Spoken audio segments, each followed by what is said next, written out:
روزانہ گرامی، اب حضرت عزیر اور عزیرہ کا واقعہ قرآن کریم میں موجود ہے کہ حضرت عزیر ایک بستی سے گزر رہے تھے جس پہ عذاب آ چکا تھا، ساری بستی ختم ہو چکی تھی، خاویۃ علی عروشہا، قرآن کی آیات ہے، خاویۃ، بالکل وہاں پہ عذاب آ چکا، سب ختم ہو چکے، ساری بستی تباہ و برباد ہو چکی تھی۔ تو جناب عزیر نے ایک سوال کر لیا، کہا پروردگارا یا رب کیف تحیی الموت، تم مردوں کو کیسے زندہ کرے گا، اتنے اس بستی میں مردے ہیں۔ تو جناب عزیر سے اللہ نے کہا اولم تؤمن، ایمان نہیں رکھتے کیا؟ کہا ایمان تو رکھتا ہوں، دیکھنا چاہتا تھا، مشاہدہ کرنا چاہتا تھا۔ تو اللہ نے کہا اپنا کھانا رکھ دو، گدھے کو باندھ دو اور یہاں سو جاؤ۔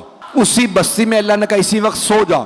جناب عزیر نے، اللہ کا حکم تھا، گدھے کو باندھا، کھانا زمین پہ رکھا اور فوراً اسی مقام پہ سو گئے۔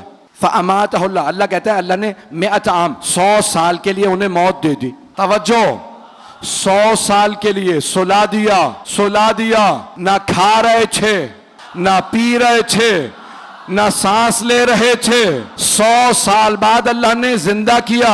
پوچھا کم لبستا، کتنا عرصہ سوئے ہو؟ توجہ، کہ لبستو یوم اور بعد یوم، ایک دن سویا ہوں، پھر کہا نہیں دن کا بھی کچھ حصہ سویا ہوں۔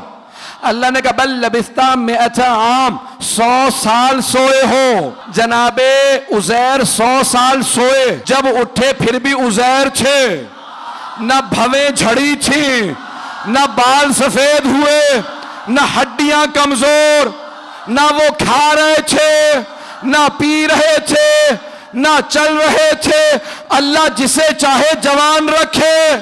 او مسلمانوں، حضرت عزیر کے متعلق مان لیتے ہو 100 سال سو کے اٹھے پھر بھی جوان تھے، امام مہدی کا کیوں نہیں؟ بس بھائی 2 نتائج دینا چاہتا ہوں۔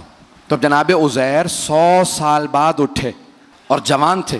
یہاں تک ہے روایات میں جب گھر گئے نا تو ان کے جڑواں بھائی تھے عزیرہ، تو انہوں نے دیکھتے کہا تمہاری بہت زیادہ شکل ملتی ہے میرے بھائی عزیر سے۔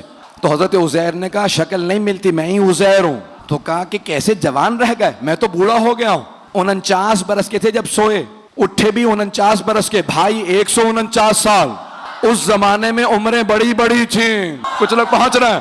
تو کہا 100 سال، کہا 100 سال میں میں بوڑھا ہو گیا، بال سفید ہو گئے، آپ ابھی تک جوان۔ کہا ان اللہ علی کل شیء قدیر، اللہ ہر چیز پہ قدرت رکھتا ہے، اس نے جوان رکھا۔ عزیر پہ مان لیتے ہو، امام مہدی پہ آتے ہو تو تکلیف ہو جاتی ہے، پتہ نہیں لوگ ہیں یا نہیں۔ ایک چھوٹے نبی سے متعلق بات مان لیتے ہو، سب سے بڑے نبی کے وسیع سے متعلق کیا بات ہو جاتی ہے؟ بس میں ایک جملہ پیش کر رہا ہوں۔ تو جناب عزیر، اللہ نے وہاں پہ کہا کہ یا عزیر کم لبستا، کتنا عرصہ سوئے؟ کل لبستو یوم بعد یوم، ایک دن یا دن کا کچھ حصہ۔ کہا نہیں بل لبستا 100 عام، 100 سال سوتے رہیں۔ انظر الی حمارک، اپنے گدھے کو دیکھے، وانظر الی طعامک، اپنے کھانے کو دیکھے، ختم ہو چکے تھے، ہڈیاں تک کیلشیم کی ہوتی ہیں گل کے ختم ہو گئی تھی۔ کہا اے عزیر دیکھیں مردوں کو کیسے زندہ کرتا ہوں۔